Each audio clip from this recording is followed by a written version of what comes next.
Imagine a desert under the midday sun. The heat distorts the air. The sand glistens like liquid gold. And then, out of nowhere, a horse appears. White, completely white. Not that dirty, stained white, but an almost luminous white, as if the animal had been sculpted from marble and brought to life. The pinkish skin shines through the silver hairs. Every movement seems to float. It's impossible not to stop and stare.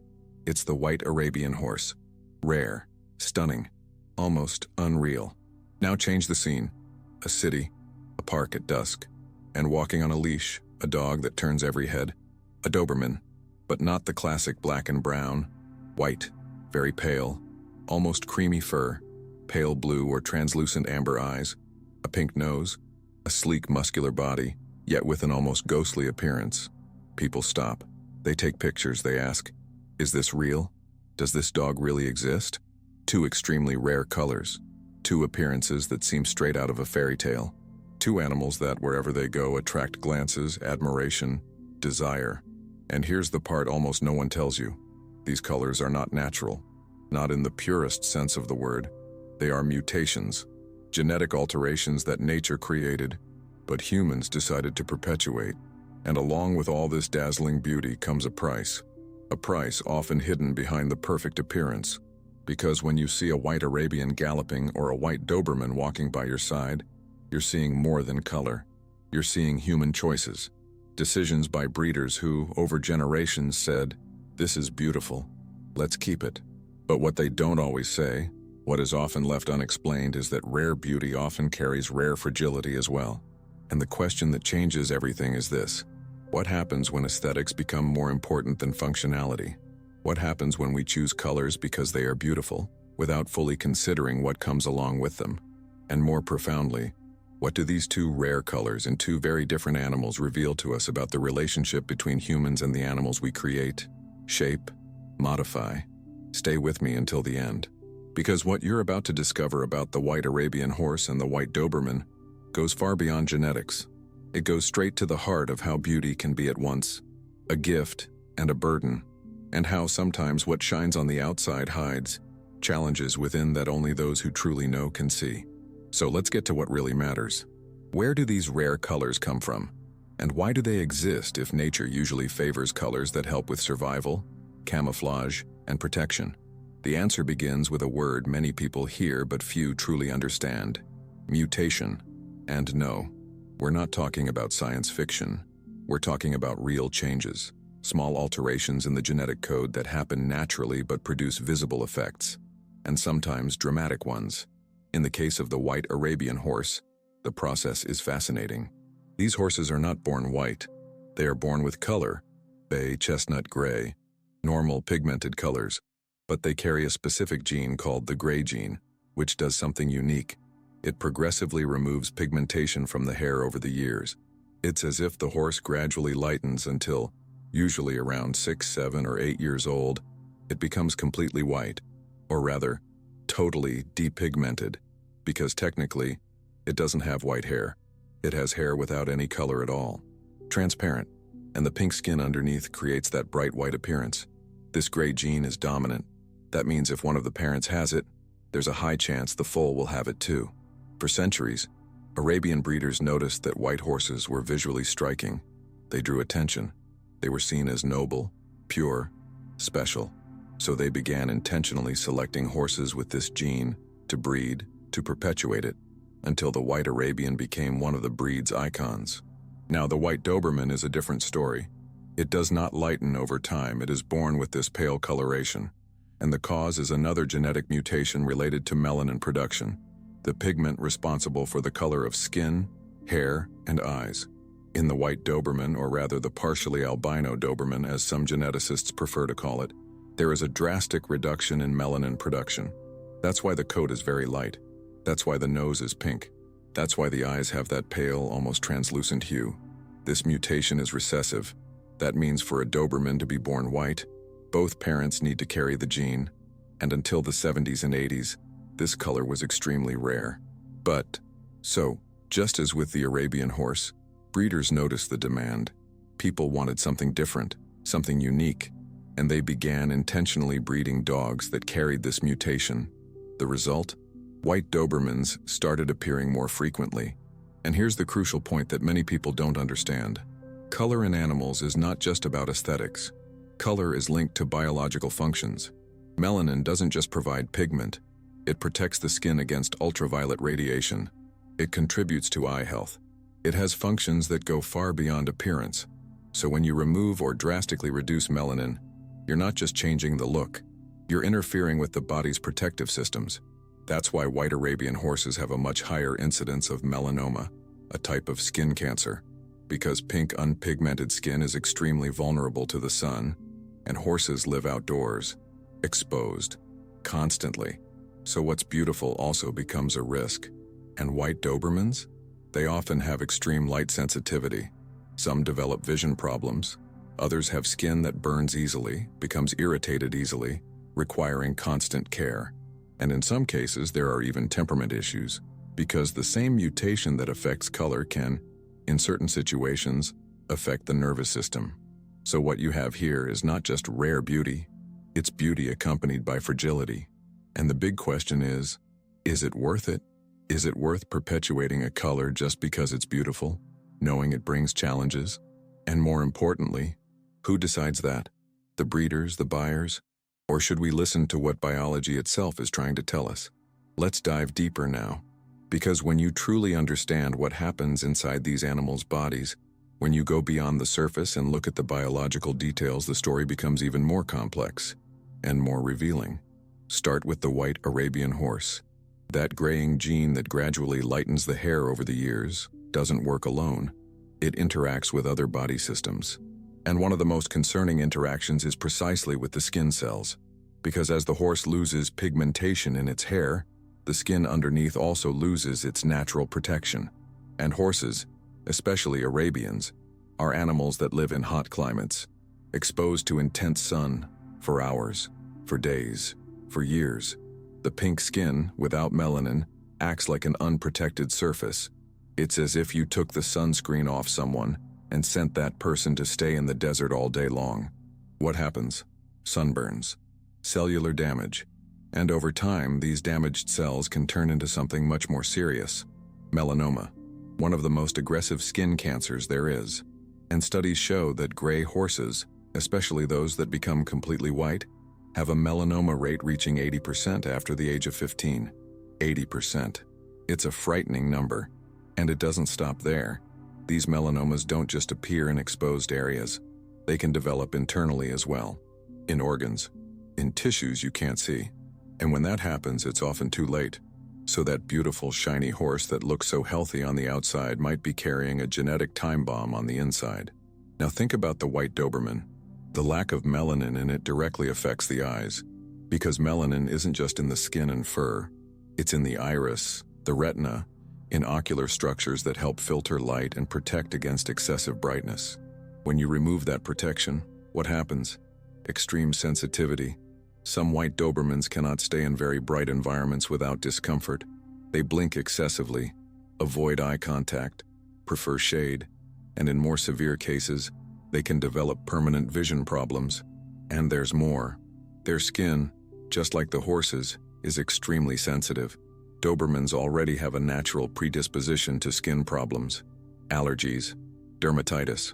But in white ones, this intensifies. The pink pigment-free skin reacts more easily to everything: sun, cleaning products. Even certain types of dog food can cause irritations that wouldn't affect a normally colored Doberman. It's as if the body is constantly vulnerable, constantly on alert.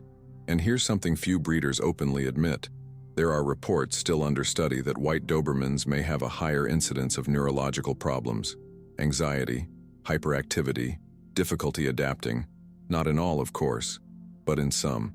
And the theory is that the same mutation affecting melanin production may, in certain cases, affect neurotransmitters.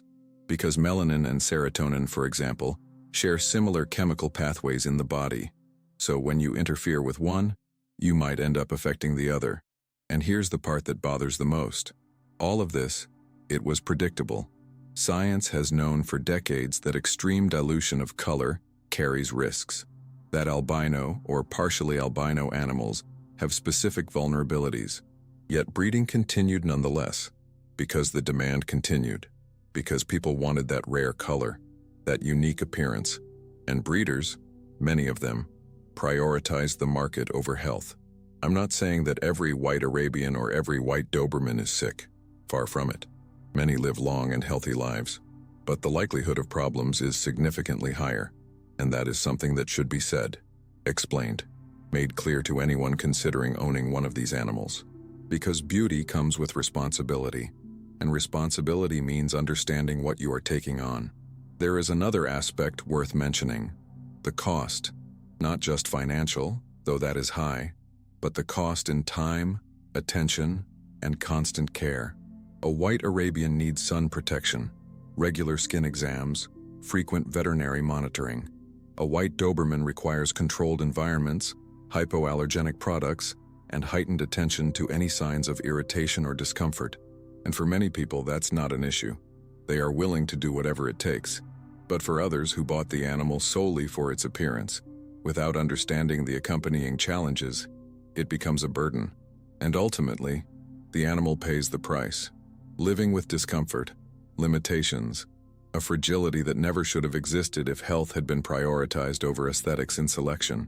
So when you look at a white Arabian or a white Doberman now, you don't just see beauty. You see consequences.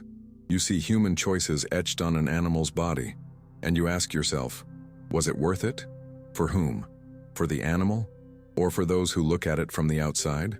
Now let's bring this into the real world, to the moment when someone sees a white Arabian horse or a white Doberman and thinks, I want one of those. Because it is exactly at that moment that beauty meets responsibility, and not everyone is prepared for what comes next. Imagine you are at a horse show. You see a white Arabian entering the arena. The coat gleams under the lights.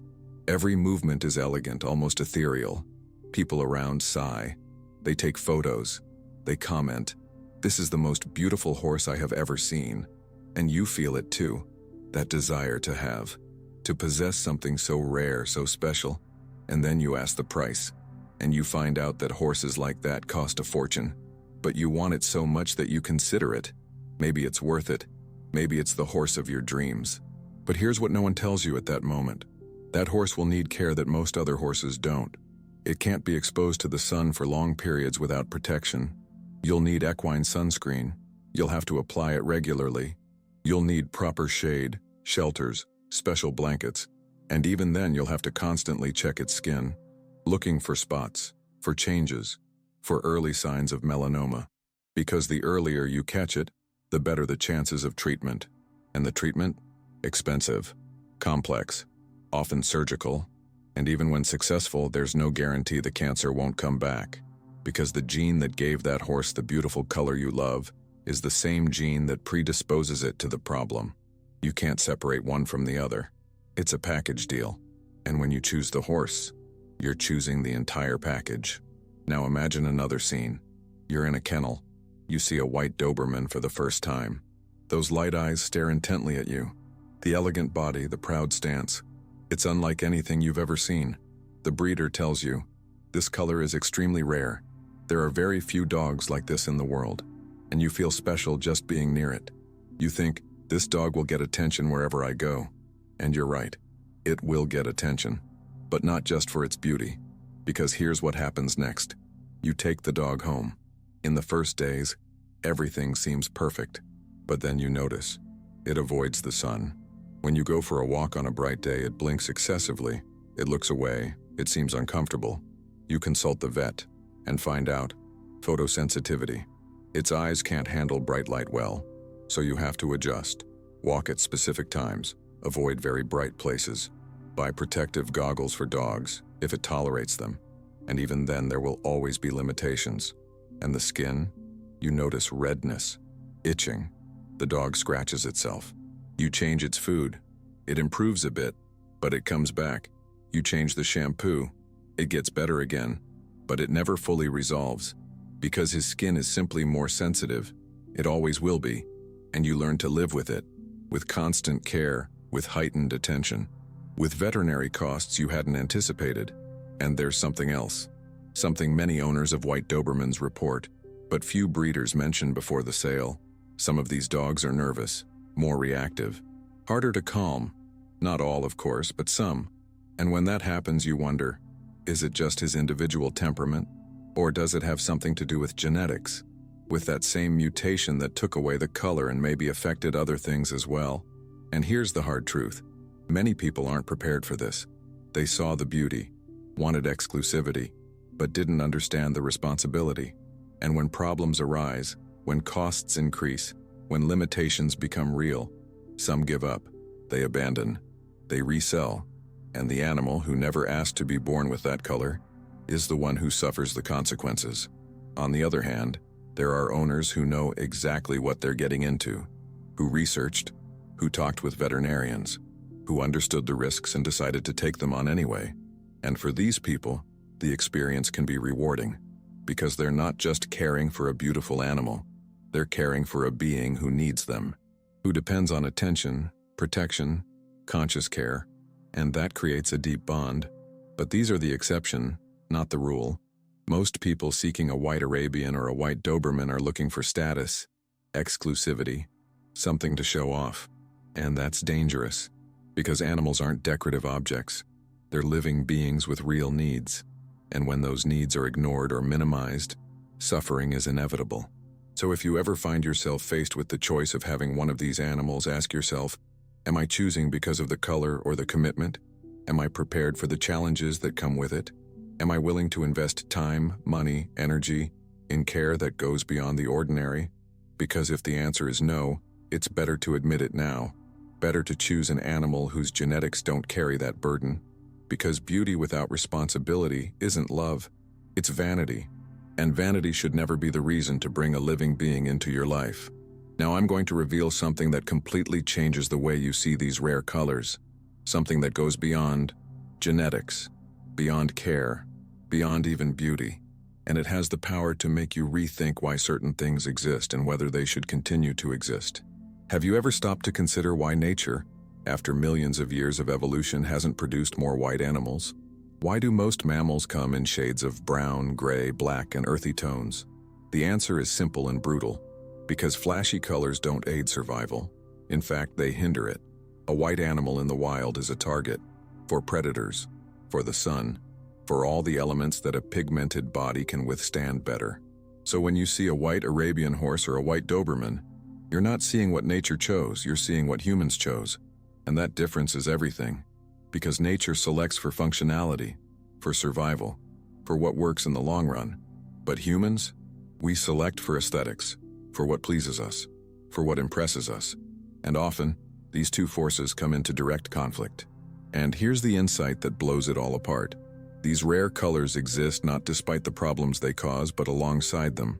You can't have beauty without fragility. You can't have rarity without vulnerability. Because it is the same genetic mutation that creates both. The gene that removes color is the same one that removes protection. And when you perpetuate one, you perpetuate the other. Always. This raises a profound ethical question. If we know these colors come with significant risks, should we continue intentionally breeding animals that carry them? And furthermore, should we celebrate these colors as if they were achievements, as if they were the pinnacle of creation, when in truth, they are the result of human choices that prioritized appearance over well-being? Because here's the uncomfortable truth. Breeders know the risks. Veterinarians know. Geneticists know. But the breeding continues. Why? Because there is demand. Because people pay more for rarity. Because a white Arabian horse is worth more on the market than a brown one. Because a white Doberman is sold as exclusive, premium, special. And as long as money is involved, as long as status is at stake, breeding will continue. But what about the animals? Who is asking them if they would prefer the rare color and the problems that come with it, or a life without those specific vulnerabilities? Of course they can't answer. And that is, exactly for that reason, the responsibility falls on us, on those who create, on those who buy, on those who perpetuate it. And there is another aspect that is rarely discussed. The psychological impact on caretakers. Imagine you bought a white Arabian horse. You paid a fortune. You cared for it with all your love. And then, at 12 or 13 years old, it develops melanoma. You treat it, perform surgery. It recovers. But a year later, it returns. You treat it again, and it comes back. And at some point you realize you are fighting against something that was written in its DNA from the very beginning. And you ask yourself, was it worth it? Did I help this horse? Or did I only prolong inevitable suffering? Or imagine you have a white Doberman. It lives in constant discomfort, sensitivity to light, skin problems, and you do everything right, all the care, but it is never completely comfortable. And you see other Dobermans of normal colors running free without limitations and you feel guilty because you chose the color, and the dog is paying the price for that choice. And here is the point that changes everything. When you understand this, when you truly absorb that these colors are human choices with real consequences for the animals, you begin to question the very concept of rare beauty. Because is beauty that causes suffering still beauty? Should rarity that comes with fragility still be sought? Some argue, but the animals don't know they are different. They live, adapt, are happy, and that is partly true. Animals do not have self-awareness about their appearance, but they feel pain, they feel discomfort, they feel the limitations their bodies have. And if they could choose, would they choose the rare color, or would they choose full health? And perhaps the most important question of all, what are we teaching the world when we celebrate these colors? When we put a white Arabian on magazine covers? When we display white Dobermans as trophies? We are teaching that aesthetics are worth more than well-being, that rarity is worth more than functionality, that what impresses humans matters more than what is best for the animal. And this does not affect only horses and dogs. It affects the entire breeding industry. Cats with flattened faces that can barely breathe, dogs with legs so short that they have spinal problems, birds with altered colors that affect their behavior, all in the name of aesthetics, all because someone found it beautiful, and someone was willing to pay for it. So here's the final insight, the one that changes everything. These rare colors are mirrors. They reflect back to us who we are as a species, what we value, what we're willing to do to get what we want. And if we honestly look at that reflection, we might not like what we see. Because what we see is beauty built on fragility, rarity built on risk, and human choices that, in the end, always cost the animal more than they cost us. So, what does all this mean when you really stop to think? It means that rare color isn't just genetics. It's choice, it's responsibility, it's consequence. When you see a white Arabian horse or a white Doberman, you're not just seeing beauty. You're seeing centuries of human decisions. Decisions that prioritized what pleases us over what's better for the animal. And maybe the deepest lesson is this. Beauty shouldn't come at the cost of suffering. Rarity shouldn't be synonymous with vulnerability. And when the two come together, when you can't separate one from the other, maybe it's time to ask if it's worth perpetuating. Because in the end, these animals didn't ask to be born with these colors. They didn't choose the fragility they carry. We chose it for them. And that choice comes with responsibilities far beyond veterinary care. It comes with the obligation to recognize the weight of what we've done, and to decide if we're going to keep doing it. The next time you see a rare-colored animal, pause for a moment. Don't just admire it. Ask. Ask what's behind that beauty. What price was paid? What vulnerabilities are hidden? Because the truth is that rarity isn't always a gift. Sometimes it's a burden. The white Arabian horse and the white Doberman aren't just beautiful animals. They're living reminders that our choices have weight, that aesthetics without ethics is empty, and that in the end the truest beauty isn't in the color that impresses. It's in the respect for the being who wears that color, in the awareness that they deserve more than admiration. They deserve care, protection, and maybe, if we truly love them, they deserve that we stop breeding more like them just because we think they're beautiful. Because true love isn't about what we want to see. It's about what's best for the person in front of us. And sometimes, the best thing is to let nature decide.